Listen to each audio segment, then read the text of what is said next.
With good news for today from Baptist Press, I'm Brandon Porter. It's a long road from racing on the small tracks across America to victory lane at the Daytona 500.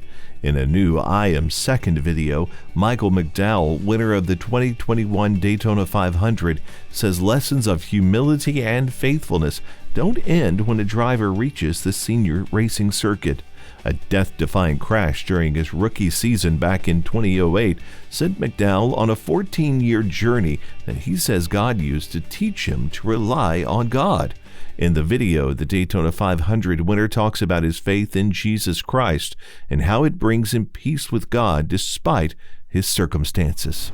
When you get to the mountaintop and you know that God's walked with you the entire time, and that Christ dwells in us. He died on the cross for me so I could be forgiven of my sins. That's enough for me to give him my entire life and to follow him. There's nothing greater than having that peace of knowing that God is with you and walks with you. A conversation aimed at pursuing unity could provide another move toward racial reconciliation and an opening for the gospel of Jesus, says Ed Litton, a pastor in Mobile, Alabama, and the president of the Southern Baptist Convention. I think we've made some good strides in our family, says Litton, but the next step needs to be going deeper with one another, to learn to love one another and learn how to give hope through the gospel. Litton says he hopes that will be the theme in the webinar. It's planned for February 23rd at 11 a.m. Eastern Time, and you can see it online at erlc.com. But maybe you can't get there at that time. You can also watch it on demand by signing up at erlc.com.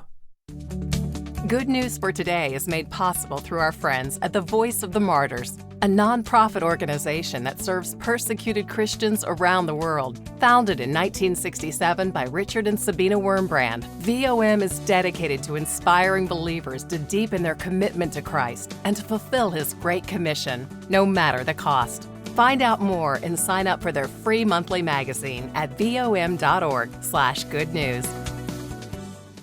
In a piece on Baptist Press, Jason Larson writes that we need to be reminded that we must be intentional to build relationships with others. In a piece entitled Choose the Hard Investment, Larson says there are several things that keep us from connecting with others. He says we let circumstances keep us from connecting with other people, and we make faulty assumptions about them.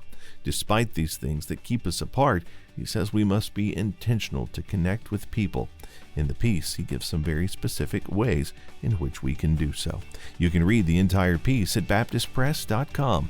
Thanks for listening to Good News for Today. I'm Brandon Porter.